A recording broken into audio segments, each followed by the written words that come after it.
광야 생활을 끝내고 죽음의 강, 그러니까 몸에 거둘 때 그 시기에 죽음의 강 요단강을 건너고 약속의 땅으로 들어간 이스라엘 백성들이 적진 철옹성 여리고를 바로 앞에 두고 할례를 행하고 그리고 또한 유월절을 지켰더라 라고 하는 내용이 나옵니다. 이 실질적으로 일어나면요, 무모한 짓을 했다라고 할 만큼 여리고성이, 정복해야 될 여리고성 앞에 할례를 행함으로 무장 해제되는 그런 참 무모한 모험적인 일을 감행하지요. 근데 이것이 얼마나 중요했던지 이것을 가장 먼저 하나님께서는 행하라고 지시하셨다는 그 사실이 5장에 나옵니다. 할례는 언약의 상징이죠. 그런데 광야에서 그들은 할례 없는 백성이 되었습니다. 이게 심각하죠. 어떻게 보면 언약의 땅은 할례 받은 땅인데 할례 없는 백성이 들어갔으니까 정복하기 전에 무장해제 되더라도 언약을 성취하는 것이 맞다. 주님은 그렇게 보신 겁니다. 그리고 또한 그들이 할례 없는 백성이 되었으니까 유월절도 그들의 기억에 점점 사라져 갔습니다. 수십 년 동안 유월절을 지키지 못했습니다. 그런데 길갈에서 할례를 받고 다시 유월절을 지키게 되었다. 자랑할 만하죠. 기록할 만합니다. 그게 여호수아 5장의 주된 내용입니다. 유월절은요, 하나님께서 그들을 구원하신 은혜를 기념하는 큰 절기입니다. 내가 죽어야 하는데 내 대신 양이 죽었다. 이것을 기억하는 절기. 모든 사람이 다 죽고 애굽의 맏아들도 죽었는데 나는 살아남았다. 우리 집에는 죽음을 못 보지 않았다. 이걸 기억해야 하는 절기. 그것은 곧 우리 죄를 위해서 죽으신 예수 그리스도를 예표하는 대표적인 절기가 유월절입니다.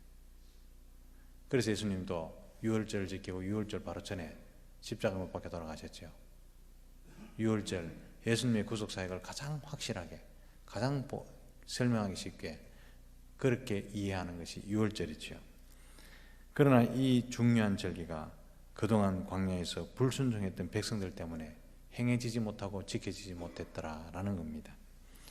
출애굽한 이스라엘 백성들이 출애굽하고 난 뒤에 광야에서 유월절을 2번 딱 지킵니다. 첫 번째는 애굽에서 나올 바로 유월절이 제정되는 그때 한 번 지키고 시내산에서 또 한 번 지킵니다. 그 이후로는요, 유월절이 지켜지지 않습니다. 왜냐하면 광야에서 할례를 받지 못했기 때문이죠. 지키고 싶어도 못 지킵니다. 유월절이 광야에서 없어도 되고 사라져 버린 것이 아니고 유월절을 지킬 수 없는 몸이었기 때문에 그렇습니다. 출애굽기 12장 48절에도 이방인도 유월절을 지킬 수 있지만 할례를 받고 지켜야 한다. 하나님의 율법이었습니다. 즉 언약 백성이었지만 언약에 참여할 수 없는 할례 받지 못한 몸이 되었다. 그것이 자기들의 수치였죠. 언약은 받은 백성인데 언약을 행하지 못했다. 그런데 언약의 땅에 들어와서 그들이 수치를 굴러가게 하는 할례를 행하고 유월절을 지키게 된 것이죠. 비로소 5장에 일어납니다. 이는 여리고를 정복한 것보다 그들 안에 있는 죄 문제를 해결하는 것이 우선이라는 사실을 엄청나게 강조한 하나님의 설교였음을 기억하시기를 바랍니다. 오늘 우리가 성찬식을 대하는데요, 1년에 2번 성찬식이 있으니까 대하고 이래서는 안 된다는 겁니다. 성찬식을 대하고 세상에 정복하고 승리하고 이것도 중요하지만 우리 내적 심령 속에 있는 죄악을 제거하는, 그리고 주께서 나를 위해서 돌아가셨다는 이것을 기억하면서 죄를 씻는 것이 우선이라는 사실을 기억하시기를 바랍니다. 또 한 가지 주목해야 될 것이 오늘 읽은 말씀 본문 12절에 유월절을 먹은 다음, 유월절을 지킨 다음 날 만나가 그쳤다라는 사실입니다. 더 이상 만나가 내리지 않았다는 것은 참 유익한 이야기죠. 하나님께서 다시는 광야로 백성들을 내쫓지 않겠다, 이런 언약의 말씀입니다. 만나가 그쳤다. 만나가 그치고 광야로 못 나가죠. 만나는 광야에서 필요한 비상식량이었습니다. 정상적인 식량이 아닙니다. 이제는 비상식량이 필요 없는 환경이 되었다. 은혜로 말입니다. 이런 말씀입니다. 약속의 땅에 들어간 이스라엘 백성에게 유월절은 애굽에서 구원하신 하나님의 은혜를 상기시키는 것이라면, 아이러니하게도 하나님의 은혜로 그들이 먹었던 만나를 앞에 두면 생각나는 것이 애굽으로 돌아가고 싶은, 맛없는 만나에 지쳤다, 그렇게 생각했던 그들이 탐욕을 생각나게 하는 음식이 만나였습니다. 유월절하고 만나는 비슷한데 그들이 상기시키는 기억은 달랐습니다. 왜냐하면 그들은 은혜의 만나를 앞에 두고도 불평하고 불퉁거리면서 감사를 감사인지 모르고 은혜가 은혜인지 모르고 왜 광야에서는 만나를 먹어야 되는지 이해를 못했습니다. 그래서 그들은요, 입에 땡기는 대로 애굽의 가마솥 옆에 있는 것이 좋았는데, 그때의 양파와 후추를 마음껏 먹었는데, 이런 식으로 이야기하는 것이 습관이 됐습니다. 그래서 만나, 이걸 생각하면요, 고기 생각이 났습니다. 만나 하면 하나님 은혜가 생각나야 되는데, 만나 하면 고기 가마솥. 제가 누누이 설교 말씀드릴 때 말씀드렸지만, 노예가 고기 삶으면서 고기를 먹는 것은요, 훔쳐 먹는 겁니다. 이 말은 아직도 청산하지 못한 옛사람의 탐욕이 광야에서도 여전히 남아있다는 증거지요. 하나님께서는 하늘의 양식으로 그들을 신성하고 거룩하게 기르고 먹이시려고 했는데, 그들의 생각은요, 여전히 애굽에 머물러 있었던 거죠. 그 상징이 만나였습니다. 만나로 비롯된 이야기였죠. 생각해 보십시오. 그들이 몸을 애굽에서 이끌어내시는 것은 하나님께 아주 쉬운 일입니다. 10가지 재앙을 치시고 홍해를 가르시고 백성을 끄집어내는 것, 쉬운 일이었습니다. 그런데도요, 그들이 심령에서 애굽의 탐욕을 뽑아내는 것은 하나님도 쉽지 않았습니다. 우리 몸 성공시키고 병 낫게 하고 부자 되는 것, 하나님 앞에는 쉬운 일입니다. 손가락만 탁 튕기면 됩니다. 우리 하나님은요, 우리 마음은 하나님 마음대로 안 하십니다. 선악과 따먹을 때 지켜보고 계십니다. 왜냐? 마음이 떠났는데 무슨 필요가 있습니까? 둘째 아들이 내 몫을 주십시오. 아버지가 안 말립니다. 마음이 떠났는데 그 아들을 집에 있으면 뭐합니까? 몫을 줍니다. 선악과 따물 때까지 놔둡니다. 마음이 돌이켜서 돌아올 때까지 기다리는 거죠. 그게 우리 하나님, 은혜의 하나님이라는 뜻입니다. 몸을 애굽에서 끄집어내고 홍해 갈라가 데려놓는 거 쉬운 일인데요, 마음을 뽑아내는 것, 탐욕을 뽑아내는 것, 무척 어려운 일이에요. 오죽했으면 하나님이 예수 그리스도의 이름으로 오셔서 십자가에 못 박혀 돌아가셔야 가능한 것이 저와 여러분들이 죄겠습니까? 몸이 빠져나오는 것도 중요하지만 생각과 가치관, 생활 습관이 빠져나오는 것이 더 중요하다는 사실을 기억하시기를 바랍니다. 몸만 여기 떡 앉아있고 집사로 앉아있고 권사로 앉아있고 목사로 앉아있으면 뭐합니까? 마음은 새카만데.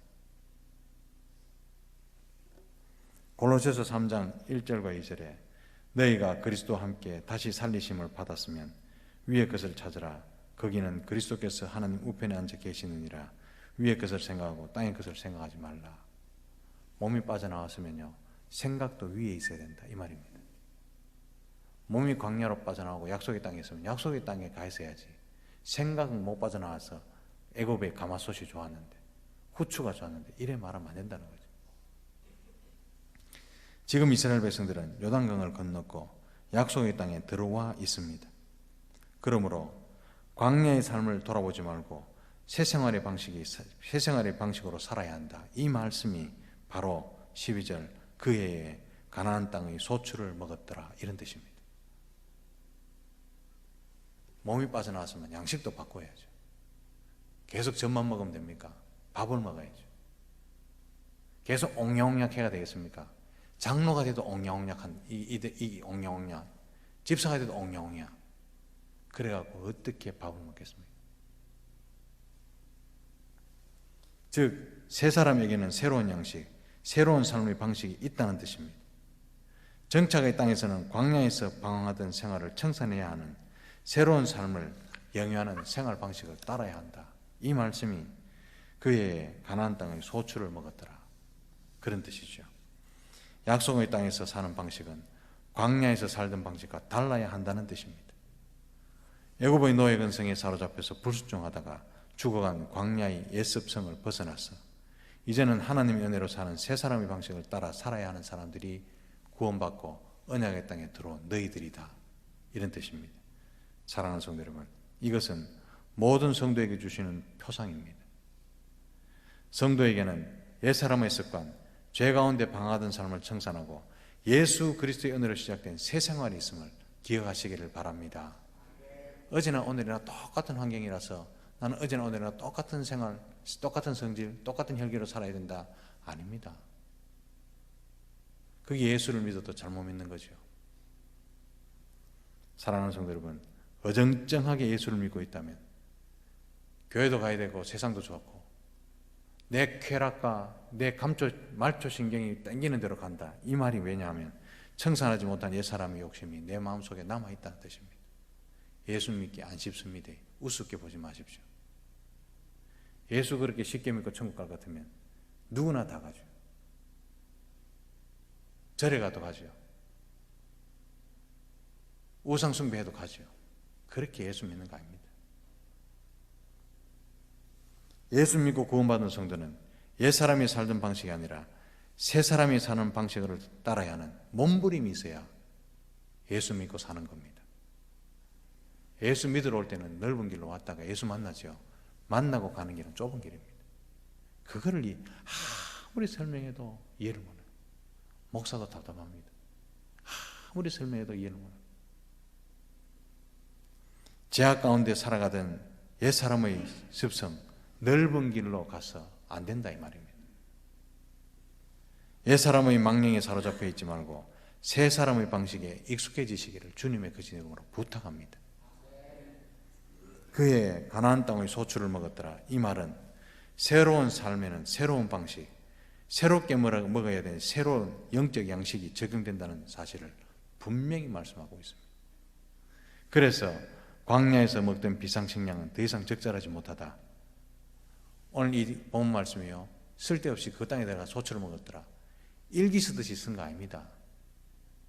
특히 여호수아서는 만나는 그들이 아무 노력을 하지 않아도 부족하지 않게 얻을 수 있는 은혜의 양식이었습니다.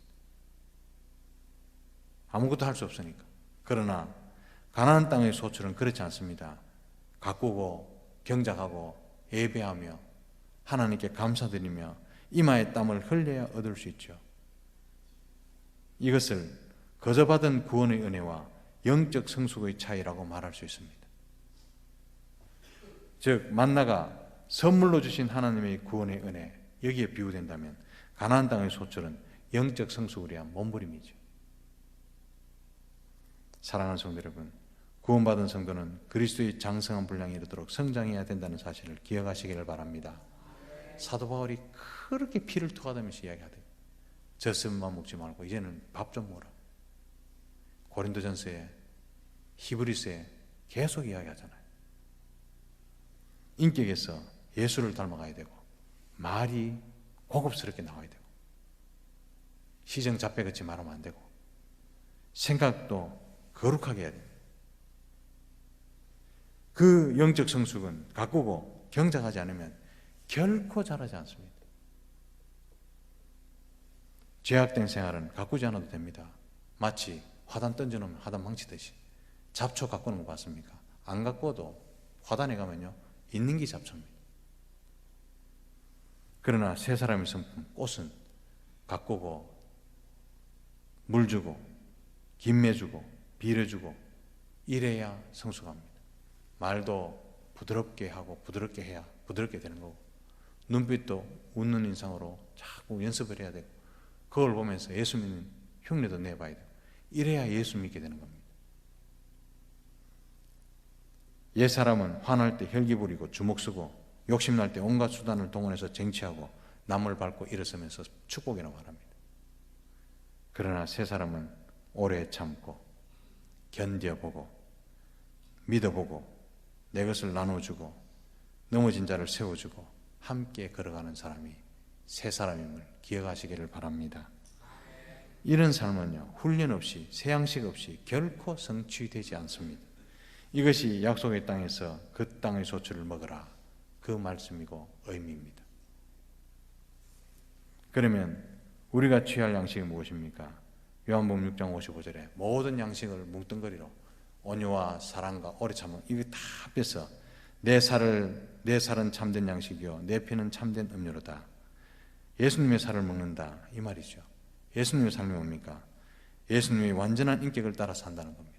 참고 인내하고 빛의 열매를 갖고 다른 사람을 세워주고. 예수님의 피를 마신다는 건 뭡니까? 예수 생명이 내게 삐질삐질 스며 들어와서 내 생활, 내 인격, 내 존재 자체가 예수가 되는, 이게 예수님의 피를 마신답니다. 그러므로 날마다 그리스도를 먹고 마시며 그리스도를 닮아가는 것이 성도들의 고민이 돼야 되고 생활 패턴이 돼야 되고 새 양식이 돼야 되고 새 생활이 돼야 될 줄로 믿습니다. 오늘 주님의 성찬을 대하면서 옛사람의 탐욕스러운 양식을 찾아 더 이상 헤매지 말고 그리스도로 인한 풍성한 양식으로 살기를 다짐하는 저 여러분들이 귀한 성찬식 되시기를 주님의 크신 이름으로 축복합니다. 기도하겠습니다.